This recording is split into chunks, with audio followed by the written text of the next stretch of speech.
Today's story was suggested by Glenn K on Patreon. Every month I make a video idea suggested and voted for by my supporters on patreon.com. So if you'd like to chat with me one-to-one and have your say on the topics that I cover on this channel, head on over to patreon.com/traplordross and show your support today. I would really appreciate it. Thank you. All right, so we had Drake versus Meek Mill. A lot of people were tweeting that to me.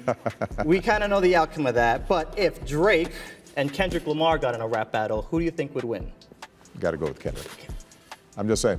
I think Drake is an outstanding entertainer, but Kendrick, his lyrics, his last album was outstanding. Excellent, all right.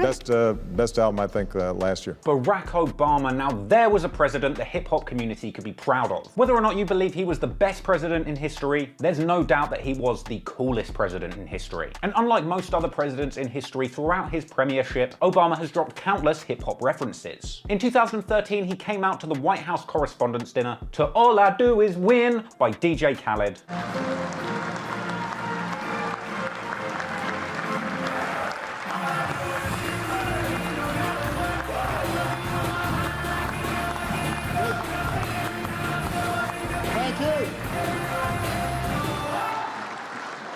Thank you, everybody.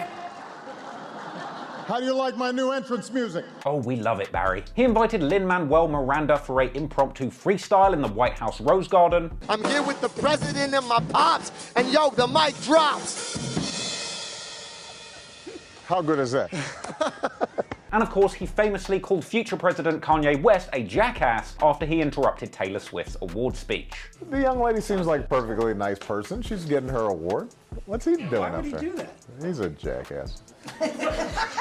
And hell, even his girl can spit, because if you didn't know, Michelle Obama hails from the mecca of Chicago drill, O Block. And in 2015, Michelle Obama dropped one of the hardest songs to ever come out of the rack. Southside Chicago, we all know we had to do overtime every night to make it tomorrow. And everyone could really make their dream true. Hey kid, listening in Michigan, that could be you. I believe she goes on in that freestyle to say she's smoking on that tookah. Anywho, very few rappers can say that they've had the pleasure of being invited by the POTUS to the White House to chop it up and talk business. But in 2016, Compton-born legend of conscious rap Kendrick Lamar got that golden ticket, being invited to the White House by the big man himself. But what in the hell did Kendrick Lamar do to get invited to go and chop it up with the most iconic man of a generation? Well, outside of music and very much under the radar, for years Kendrick Lamar has been getting busy in philanthropy, making a difference in real people's lives using his fame, fortune, and enormous platform to help those who truly need it.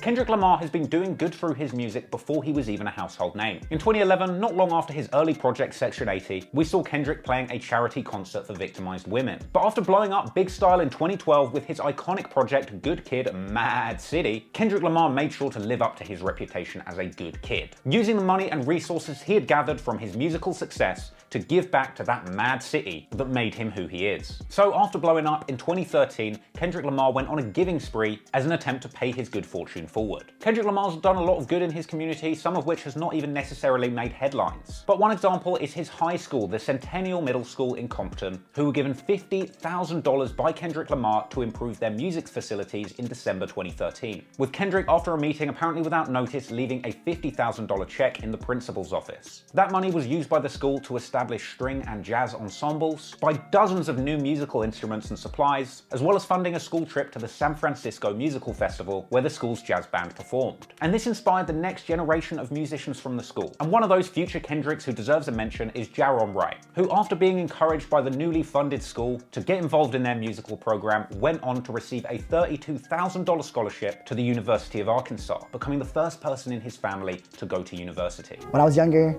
my dad left me, and it was just me, my mom, and my two sisters. Our disadvantage is our greatest advantage. So because I go to schools in Compton, everybody's connected, like you're like a family. So I can say that this school is like family to me. I'm going to be the first person from my immediate family to attend college. I play cello, I play trombone, I play flute, ukulele, and that's pretty much it. Like the instruments that I mastered, but I always like fool around with other instruments. But beyond leaving checks in the principal's office, year on year, Kendrick and his team have made sure to give back to their community directly through music. In fact, in 2014, Kendrick's label TDE, Top Dog Entertainment, started an annual Christmas toy giveaway and concert in Watts, Los Angeles. Spearheaded by J-Rock and TDE CEO Anthony Top Dog Tiffith, the yearly concert is set up in aid of the TDE Youth Foundation. And ever since that very first annual Christmas charity show, Kendrick has been performing for free for the benefit of his local community and used his rap game clout to attract fellow big-hearted and big-named performers to join in and perform for charity. And as this occasion has grown in scale every single year, bigger and bigger names continue to show up and show love to Kendrick's community. In 2015, he brought Big Sean and Ty Dolla $ign. 2016, he had Wiz Khalifa and ASAP Mob. 2017, he had Rihanna. 2018, he had Travis Scott. And in 2019, he had an incredible all-star lineup which included the likes of Roddy Ricch, Sway Lee, Schoolboy Q, Chris Breezy, and even Tiger. Every year, Kendrick and TDE put on this December charity concert. But what's more important than the celebrity performances is the toy drive and giveaways for families in the community that need help. Most recently, the concert has attracted around 10,000 music fans who all get in for free, but they must bring a toy donation for those underserved families. Day one is the concert, and the next day is the local community day, where gifts, food, and clothing are distributed to the local community in Nickerson Gardens. It's frankly a beautiful thing that the TDE team and Kendrick show out for every single year, but frankly, it doesn't get enough coverage. But fortunately, even if the media don't want to give Kendrick and his team the love that he deserves for all the good he does, at least the establishment did. Kendrick began to get recognition for all of his community work in 2015. In May, he was honored by the California State Senate floor, where he was given the Generational Icon Award, where it was revealed that in addition to the donations that are publicly known, Kendrick had given hundreds of thousands of dollars back to his community. In less than 10 years as a professional artist, Mr. Lamar has gone from a local Compton young boy to become a multi-platinum, Billboard chart-topping, two-time Grammy award-winning musician. If you visit Compton, and I would encourage all of my colleagues to do so, Mr. Lamar is a familiar face in the neighborhood. He has personally donated hundreds of thousands of dollars to support sports programs, after-school programs, music programs in the Compton Unified School District to help keep Compton students off the streets and in the classroom. Mr. Lamar is not only giving voice to a new generation of urban youth,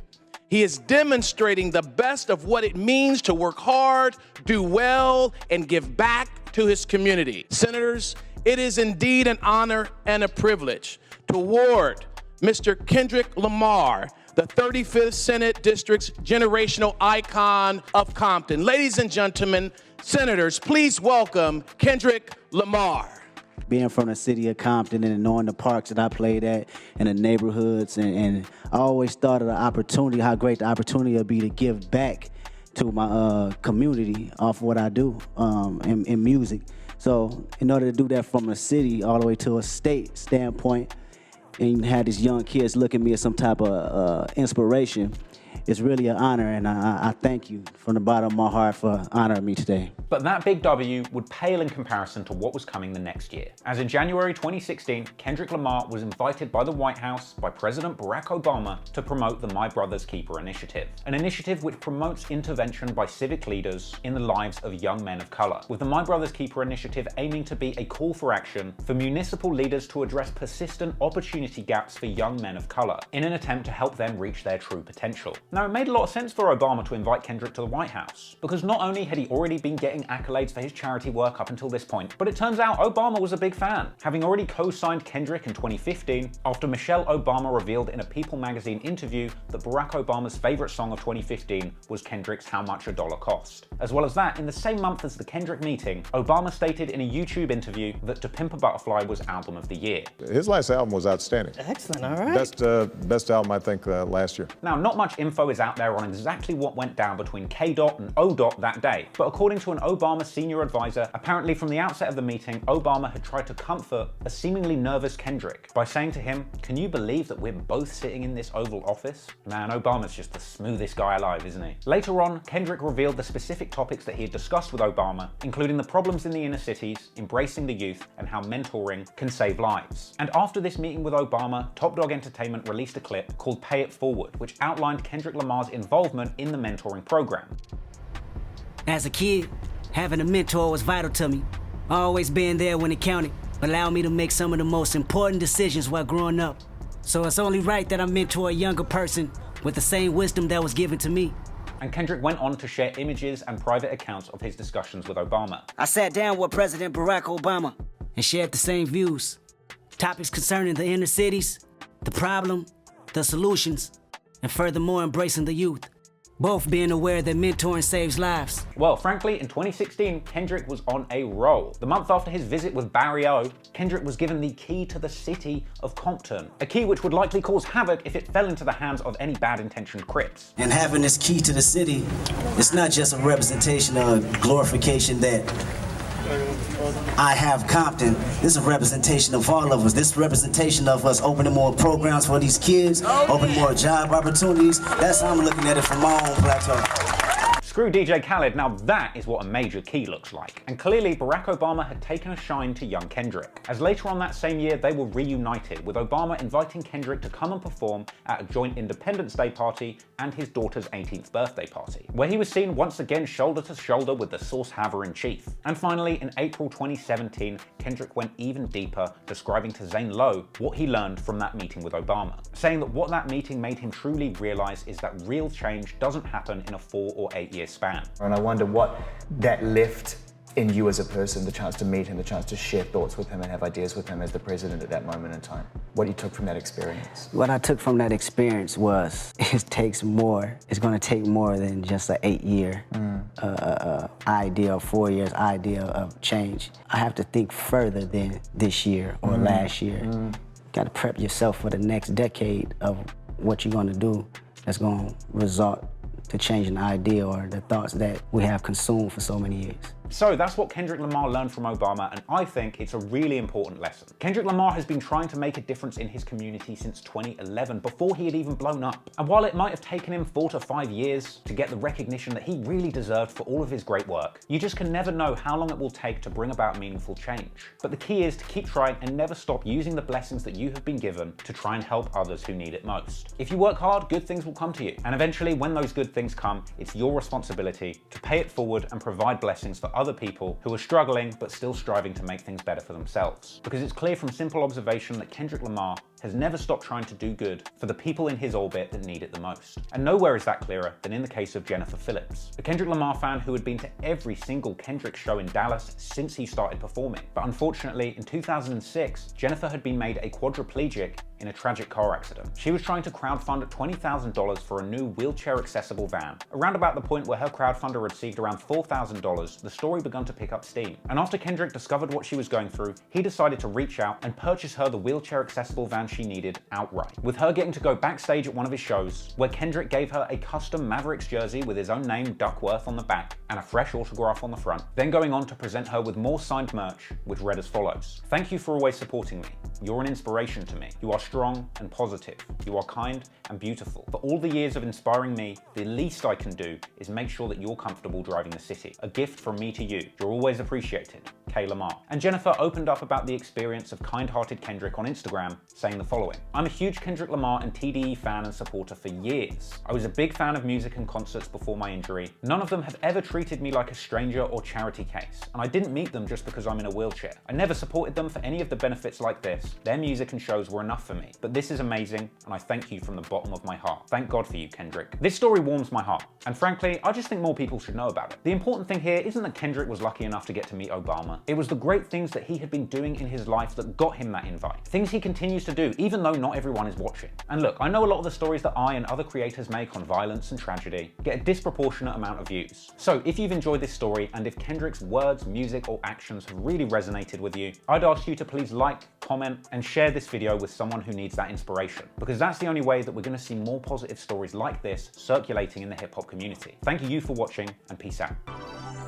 Guys, if you didn't know, every single month I make a video suggested by my patrons over at patreon.com/traplordross. And in addition to that, I also make a song shouting out every single one of my patrons individually by name at the end of that video. This is that song.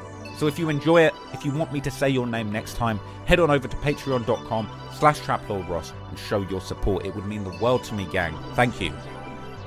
Look, I want to shout out Van Johnson, Andrew C. Dearlund Gordon, Dan Albert, he's a chosen one, G3, and Eric Frederickson. Can't forget Claire Audie, Ent, Glenn K, Damien Edrington, Harry Virginia, RCR with James C and J Superior, Penis Bag McPenis, Phase 2, Shazza from the South, Big Sure 42, Javier Galvez, Carlos Rodriguez, Eddie Aguilar, King Hendricks, Matt Tate, Ashley Higgs, Javier Gonzalez, Do It Real Big, Eva Miranda and Ryder Lit, Cocaine Cowboy Cook got the bricks, Ryan Espo and Jaden Show, Get Big Dough with Steno, George Roger, Restorer Ho, and my boy, that's Big Do Juan Jones, Tubbs 2000, Matt Marchesano, Juan Zuzaza, Rene Caruso, Normand Quinn, Tyler Johnson, Brian and Big Sean Anderson, TT Man UK and Matthew Kendrick, Twisted Future, Move with Vivian Maggi, yeah, that's 1000. Vampires for Hire, Ran Jolly Toxic, Josh G, Grows Mids and Tyler Johnson, Xenia, Sim Hutchings, Henry Bryant, can't forget about My G, that's Big Bobby Meyer, Griffin Fuller and Jason Wyman. You know that the patrons slide in, Devin Metz, Niraj Shukla, Miliat and Frank Seg stay Wylan, Otaku, VS, Wilson, Psychedelic So Fresh, DJ Ket, Amen, Lord Bay L, and I can't forget Big Yvette. 303 Greedo 5021. Mess with Mark Vader, you get bun. Cooking up dope in the Mac kitchen. Jim Sterling is Randy Pitchford. Jutt Preacher, Kanye 2020. That's who I'm voting for. Shout out the Patreon gang. I hope that I get many more. Yeah. Appreciate that. All of the patrons showing love. Thank you so much. And if you want to show support next time, head on over to patreon.com/traplordross and show some love. Thank you so much. Oh, I can't believe I got that right. Okay, we did it, gang. We did it. Thank you so much. Coming with the fresh bars next month. Whatever, I'm gonna stop rambling. Appreciate you. Thank you so much for supporting. Gang, you are legends. It's lit. All the Patreon gang, all my patrons. Peace.